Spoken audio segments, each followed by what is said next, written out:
Hello and welcome to Miniature Realms, and today's video is a little review video, and it's for Warlord Games' Epic Battles American Civil War range. So this range first released 18 months ago now, I suppose. We first started hearing about it before the Napoleonic release. I bought into it heavily, and there's lots of videos on the channel, but there hasn't been any for a while because I've been busy doing other things. But it's still a project that's bubbling along in the background. But anyway, there's some new things up on pre-order at the moment, and they are items that we previously saw in metal that have now been transferred into plastic, and that's what this review is going to be about. So Paul very kindly sent these over. These are pre-production miniatures. They're not full production, and we'll sort of factor that in when I do my review with them. But as I normally do with these kinds of reviews, I like to give it a little bit of context, and we'll take you over to the Warlord Games website to show you the shiny pictures of the studio painted artwork and how much they are at full retail price and what you get in the set, etc. So here we are on the Epic Battles American Civil War landing page, and all the new pre-orders at the top, and they're all linked because they're all related around these new plastic versions of what was previously released in metal. So we'll go over them, but rather looking at some of the bigger bundles and things now, which I'll briefly touch on. I won't read out the details for all of them, but let's click on one of the brigade boxes, which is essentially what I have to review today. So you get your 3 frames in a brigade box. You get your bases and things with it as well, and they're identical, whether you get the Union or the Confederate one. So identical contents, apart from, I believe, they'll still have the colour plastic, which you get. So it'll be blue for Union and the grey for the Confederates. So what you get in a box, it provides enough models to field a complete Union or Confederate brigade comprising of one Zouaves regiment of 100 men, a regiment of cavalry, and a regiment of dismounted cavalry, and a regiment of skirmishers. And I won't click on this image to zoom in because the Mac browser Safari doesn't like the Warlord Games website, and when you click on the bigger images it kind of messes it all up. But what you see there are the 5 stands of Zouaves with your command. So I know a lot of people are using less stands, so you could do a unit of 3 or maybe a unit of 2 or something like that. That seems to be, most people have reduced them from the kind of recommended in the rules pamphlet.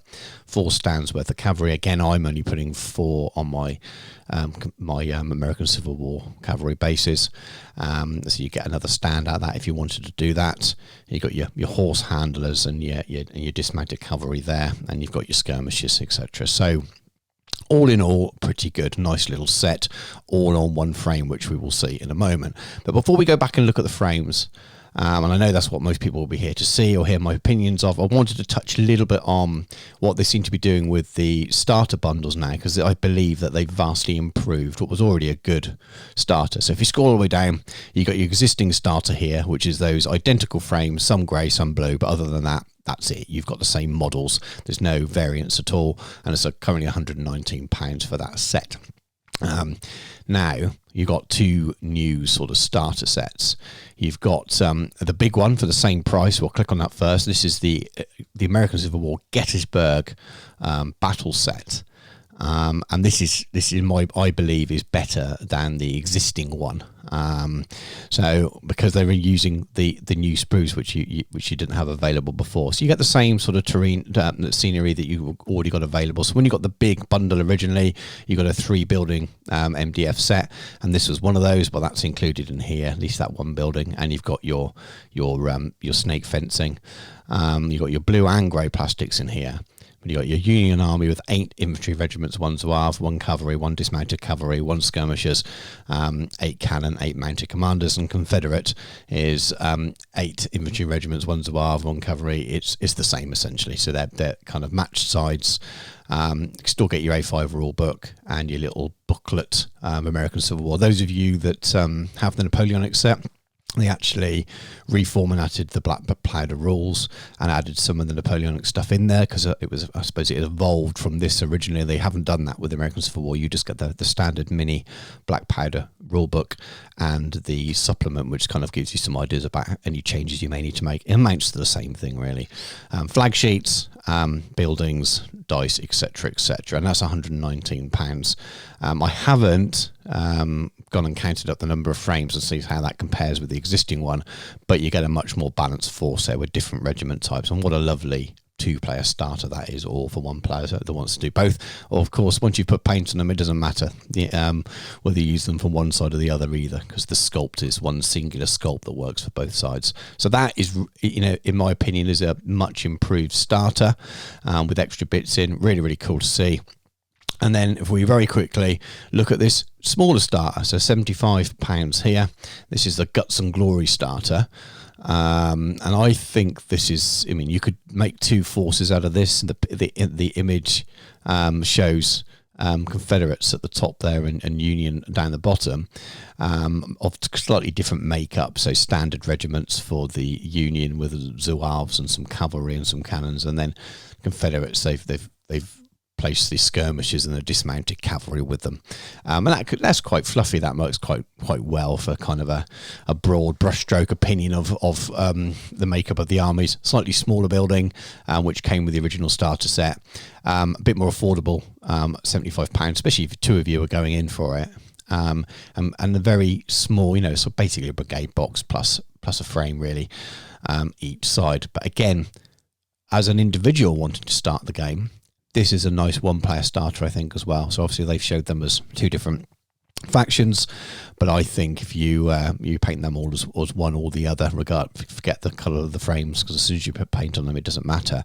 And then you've got a nice little army with two sort of three-man brigades or three-regiment brigades. Then you've got some dismounted cavalry and your skirmishers. Two lots of cannon, some normal cavalry, and a regiment of Zouaves as well. And that's if you're using the full sort of 4 or 5 stand units, which again people tend to use a little bit less. You can get a really nice, probably 3-brigade, sort of almost division level army there for £75. I think it's a really, really nice way to start the game. So for those of you looking into it, fantastic. So very, very briefly, and I keep saying this, they've also reissued all the casualty markers. They're now in Warlord resin rather than metal. So the only thing I believe that remains in resin at the moment are the Iron Brigade. And I think from listening to the interviews on the open day is that they're looking to make them into Warlord resin. Of course, you can buy command strips here as well, and they are currently in metal, so you can actually make more units out of your existing plastic ones, so more smaller units if you wanted to.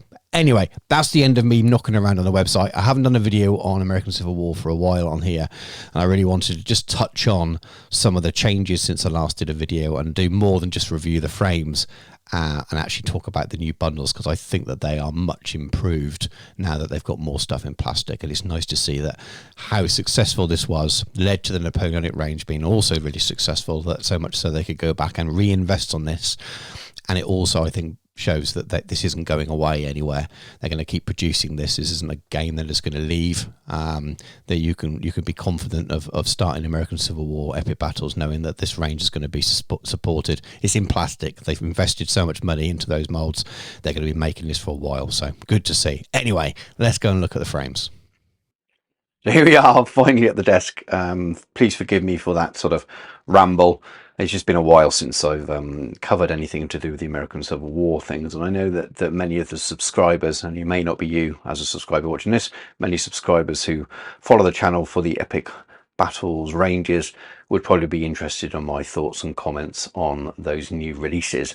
And there are many more bundles on there as well, so do check them out. There are many I didn't cover with extra things chucked in to save money and things like that. But anyway, here we are. So Paul's very, very kindly sent me 3 of the new frames. They're in the grey. These are the pre-production copies at the moment, because obviously the pre-order is supposed to be delivered in December. I believe that the Confederate ones will be in this grey anyway. They were for the initial ones. I don't have that as a in instruction. They haven't told me that. These were sent to me free, but I've got no obligation to say I like them if I don't. It's totally up to me to review them as I wish. Now, we have seen these miniatures before in metal, or mostly the way they are in metal. I've had one very cursory look before I sort of started recording the video, but I wanted to kind of make it as much as a sort of natural reaction to them as possible. The first thing you will notice if we move away two frames because these are identical. First thing you'll notice are the Zouaves. If you do have them in metal already, you will notice that these are strips of 10, whereas the metal miniatures are in little strips of 5. So there has been some redesign that's gone on here. And there you go, to illustrate that. These are the split strips before, and you'll notice there is a slight redesign on the officer there. So I'm guessing these are done by 3D Design. I think they got all the hallmarks of it. So the designer has obviously somehow spliced those together, but repositioned the officer's right arm from being an arm that was up in the air with a sword in the air to one that's more in front of the person next to him. It did make me chuckle, and I can't remember if I commented or not, but he's got his hand right in that poor guy's face there, so that's probably a slightly better pose. So if that's come about just for the need of making this into one strip, then I think that's a positive thing anyway. But the rest of them, I think, look pretty much the same sculpts. I haven't checked against all the individual sculpts. I think there were 8 different half strips before from memory from the metal box. You've obviously got 4. No, it was 6. Sorry, 6 strips. Then you've obviously got 4 strips there. So I'm not sure which different sculpts have been added together, but ultimately they are the same original sculpts, just sort of reorganized so they fit in strips of 10. So I'll keep it zoomed in as we look at the rest of it now. So I've shown you what some of the changes are, and may well be some more subtle ones on the Zouaves.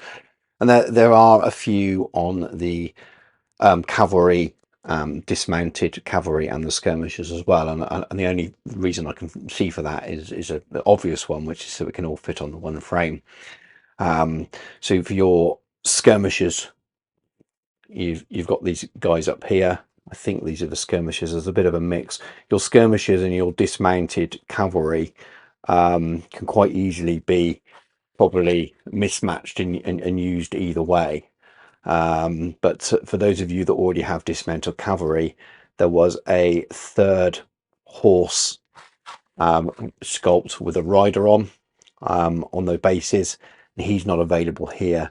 And I believe there are a couple less cavalry sculpts available than there were before. I haven't gone through and compared individually, but I think there may have been 10 cavalry sculpts before, maybe even more. I can go back and watch my old videos, or you could if you want to watch the old reviews. But you know, they obviously had to make some changes somewhere, and this is the way that it was affordable for them to get it onto one frame. I know there'll be people say, well, they should have done 2. You know, I suppose that's by the by. They invest what they want into their molding, and some people will be happy, some people won't. It would have been nice to have more, but I'm just happy to have it in plastic, to be honest with you. So this is your old dismounted cavalry box. Excuse the glare on the box. You'll see that you used to get this guy here mounted there, and then obviously you've got your dismounted cavalry. So some of those sculpts will be there as skirmishers, some will be dismounted cavalry. And these were your old skirmishers. So your lying down guys, the one with his rifle slightly pointed in the air, is still there, which I think is this one here. There's a that one's definitely in it as well. So there may well be the odd sculpt that's given way to make space to put something on the base, but the essence of them are definitely still there. And this is your old cavalry stands. I'm going to say I think there's the odd one that's slightly different there. Your officer and your standard. Your standard is one of the ones that's missing, but you get that separate pole, so that's how they've made their way around that one, which creates a little bit of extra space. There's a couple of guys with pistols. It'd be very easy to remove the pistol and swap over, so I suppose that's one of the differences as well. But all in all, I think it's an elegant enough solution to get as much of those 4 kits, I suppose, onto one frame. And by putting them in a brigade box, as I say, you've got enough to cover each unit and make it usable. But all in all, I think reducing these 4 boxes of metals, which got quite pricey in terms of the cost of the box. So like I said, I was pretty happy with the value of the Zouaves and the cavalry and the Iron Brigade, which as it stands remain in metal, I think, but it will be out in Warlord resin. But I think one brigade box with these is a nice solution. And if we'd never had the other metal ones, we definitely wouldn't be questioning the odd sculpt they've had to leave off for space reasons. Well, thank you very much for watching. I hope you've enjoyed the video. I hope that it's given you a little bit of an idea about what's to come with those boxes. And if you haven't already purchased the metals, are the Warlord versions now for you rather than looking at alternate manufacturers? I will probably be picking these up, and as I haven't painted all my metals, not using the metal ones, I imagine. I just prefer working with plastic, and I'm sure I will get most of my money back selling them on eBay or something like that. We'll see. So hopefully that's useful. As I said, any comments, any questions and things, I'd love to hear them. If you didn't like the original sculpts, you won't like these. The sculpts, as I said, are, apart from the ones they've had to omit for space reasons, are the same or very minor adjustments, so the aesthetic is still there. If you'd liked the aesthetic before but you didn't want metal and the cost is too much, then this probably really is for you if you haven't already bought elsewhere. And if you hadn't dropped into American Civil War epic battles before, you've been thinking about it, those new starter packs look brilliant. Much more rounded force. You really can go and sort of get yourself an army in a box, really, or a start for two of you to start smaller, for some nice little games as well.